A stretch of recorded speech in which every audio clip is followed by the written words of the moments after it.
Greetings, I am Pillar Nexus, the Ancient Gladiator, today with Pillar Loves Tabletop Games with Constantinopolis.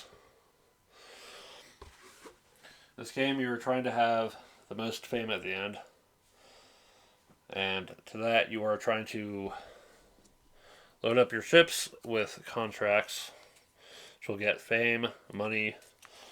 If they're on a long enough voyage, even more fame.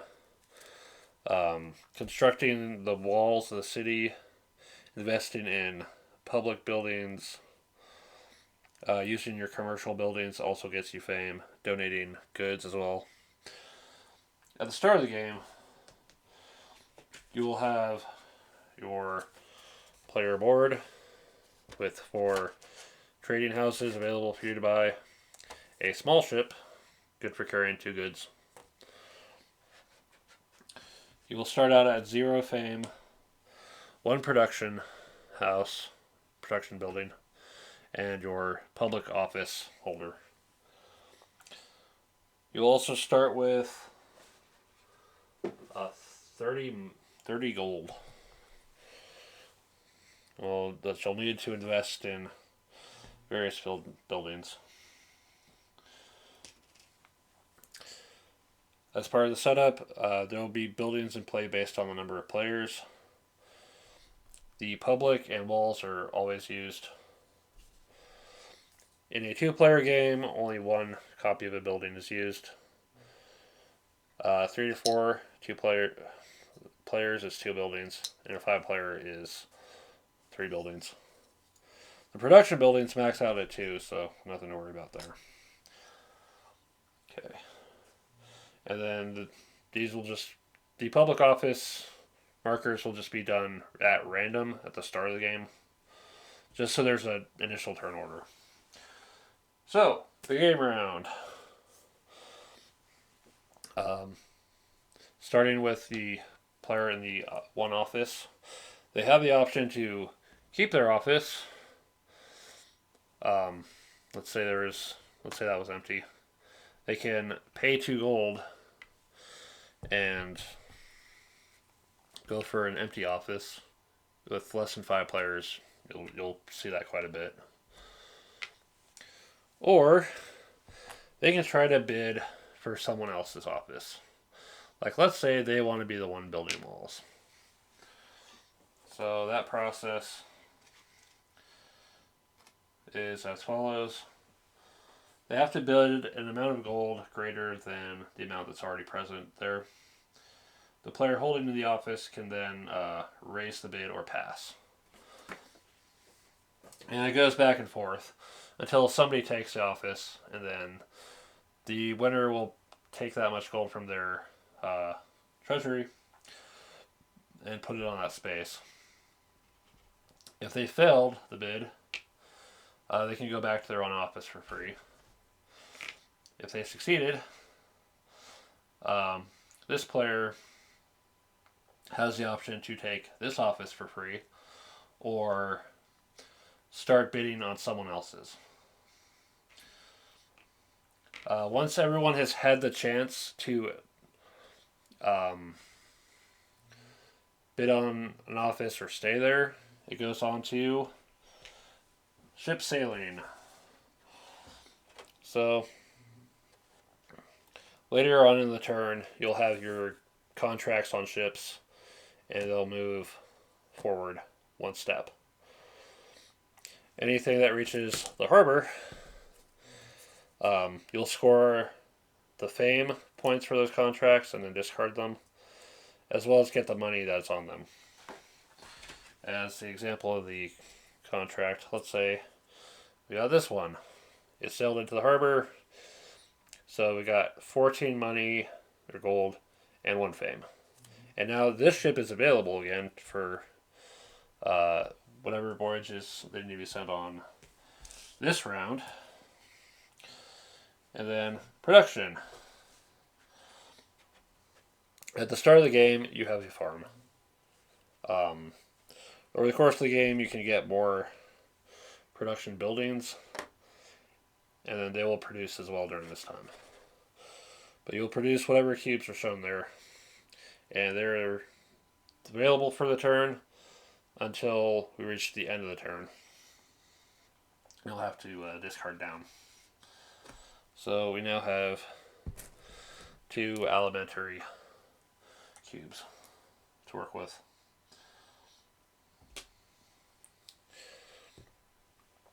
Alright. And then the step before drawing contracts, which is buying buildings. You are limited to buying a maximum of 1 of each type of building. Priority starts with player 1. You are limited to buying 1 building of a given name, unless it's the public buildings or the wall section. You can only build the wall sections if you're this player. If you're the console, you have the option of, if someone is about to build anything that's not a wall section and you have the money for it, to pay for it without any discounts, you can basically buy that building anyway instead. So that player will miss out, but they can still buy the building, another building of that type if they still have the money and are interested. But production buildings, you'll notice, have a letter A, B, C, or D. You must have an A building to buy a B to buy a C, and a C to buy a D. Since you start with an A, you have all these little options at the start. And the tricky part is you have to buy them before you get the contracts. So you'll never know what you really need until you find out through this. If you buy a production building, you'll also go up on this little production building tracker, which will get you more contracts because, hey, you make stuff, more people want to deal with you and have you ship them your stuff. Commercial buildings. So first off, you're going to need a building that produces that stuff in the first place. Then you can use what you produce to sell through your commercial buildings for money and possibly fame. There's only one that doesn't get you fame, it's this one. There are utility buildings. Store more goods at the end of the turn instead of 1. The taberna lets you buy from the market even if you produce. We'll explain the market in a little bit. This lets you get more money out of selling to the market. And this, when you're building, you can give up a red cube that you own to discount the cost of the building by 5. Public buildings, for each pair of fame points, so let's say we got the Domus Regia and the Hippodromus at 3. The most expensive of the 2 must be purchased first. Now, they're worth points, but then again, so is your money at the end of the game. Every 15. So, you gotta ask yourself if you really got nothing better to do with the money in terms of investing in other stuff. But then again, fame is how you win. And then the wall sections just do all sorts of random stuff. Like exchanging goods, selling them for money, extra contract, cheaper to buy stuff at the market, harder to kick you out of your office, or cheaper boats. And they're worth points at the end based on how many sections you personally built. There's also In the same phase as building buildings, you can also deal with the market. Um, you can always sell goods for money, limited to a quantity based on this symbol here. So, like for when this market comes up, you can buy or sell two of these kinds. You can only buy the good if you don't produce it. The way to break that rule is with the taberna.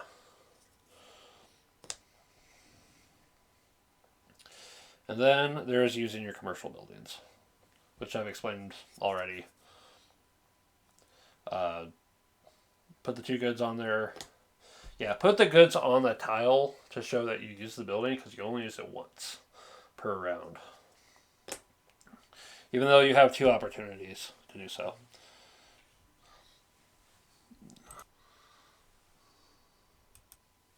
Alright, at this point, you'll draw contracts based on your production buildings. So the more you have, the more you'll draw. If you're in this office, you'll draw 3 more. If you have this part of the wall section, you'll draw 1 more. If you have trading posts that you bought and they are currently not reserving a contract for you, you'll get an extra contract. At this point, you'll have another opportunity to use your commercial buildings and the market if you haven't done so already.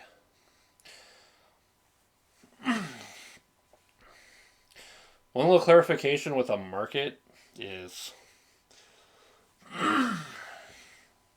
if you bought a production building that turn, that now gives you the access to the item, you can still use the market because you haven't produced it yet for buying. But anyway, you'll be able to, if you have the goods to do so. Like let's say I got these from getting them from the market earlier or right now. I can load them onto this ship. It is a small boat, so it's always taking 1. Takes 1 turn. If I put the contract onto a medium-sized boat, it would take 2 turns, but because it's a medium-sized boat, the long voyage bonus for it is another 1 fame, which you get immediately. If I loaded the contract onto a large boat, really large boat, it's also going to take 2 turns, so it's a long voyage. A long voyage bonus for a large boat is 2 fame immediately. But we'll put the goods on the contract to show, hey, this is what's going on. And then it'll go to that spot of the card.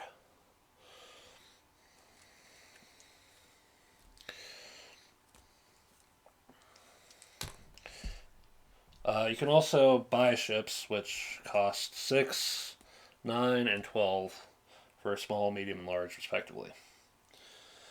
Boats are limited, very limited. So if multiple people are wanting to buy ones and there's like only 2 left, it's going to be the first 2 who can afford to do it. You can only buy a single ship at this point, though. What you can also do is buy trading posts. On your card, it'll show 3, 4, 5, 6, first, second, third, fourth. When you buy a trading post, you immediately draw 1 more contract. In addition, you can use that trading post to hold on to a contract through the next turn. Otherwise, you don't get to hold on to any contracts at all.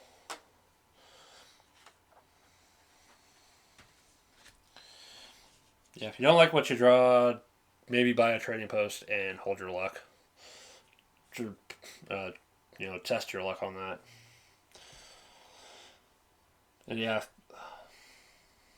and once everyone's got got it all figured out, we go on to the donation step. First off, you have to be able to produce the goods to donate. Secondly, you can only choose one of the three to do. And thirdly, your choice doesn't mess with anyone else's choice of doing so. But you can donate 3 goods of the type shown to get that much fame. So let's just say I had 3 red cubes lying around that from what I produced. I can donate them and get some points. Maybe my contracts weren't giving me what I needed to do to deal with them. And then finally, we change the market card so that this is the current card and this is the next turn's card. And your warehouse, you can goes down to 1 cube. If you have this building, then you can store up to 4 more of any types. So what's going to trigger the end of the game? As the turns change, when it gets the future market gets emptied once, these bottom 4 will be shuffled and made into a face-up pile. And then, so it's round 5, 6, 7, 8, 9. On the 9th round of the game, that's the last round of the game. Alternatively, at the end of the round, if every last public building has been purchased, the game will end that round. Final fame. Any leftover voyages that were left to resolve, get resolved. You'll get your fame, you'll get your money.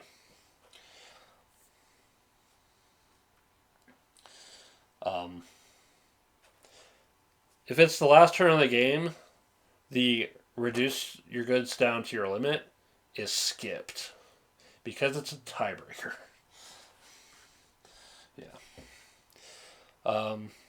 Yeah, you'll resolve the final voyages. You will get points based on how many sections of wall you built. So, if you built 3 sections of wall, there are 6 points.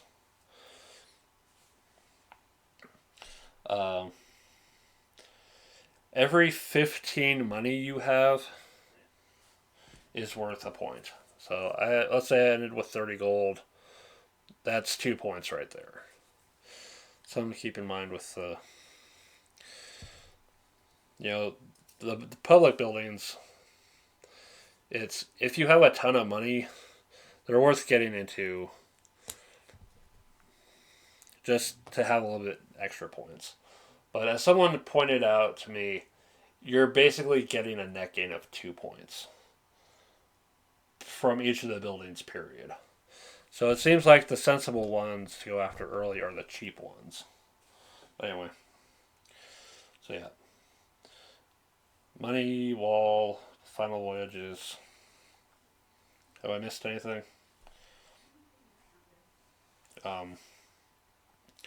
Yeah.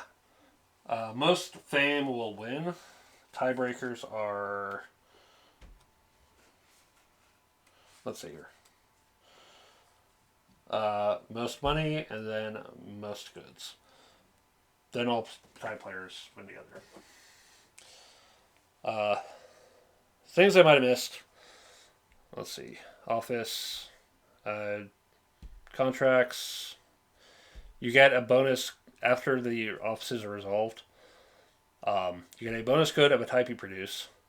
You get 4 money. You get to be the only player that builds wall sections. Or, if you don't use that ability, you can discard 2 of your contracts to draw 2 more. And preempt someone on building, or if you don't use it, discard 2 contracts to draw 2 more. At most. And that's Constantinopolis. Game of production, making money, getting fame. Why the fuck do I love this game? Precisely because it's just... There's so much to it, but at the same time it's not too difficult. It's pretty manageable, And yeah, there's a little bit of randomness, but I think it's fun. So anyway, check it out, Constantinopolis. Thank you very much for watching. This has been Pillar Nexus. I will see you next time.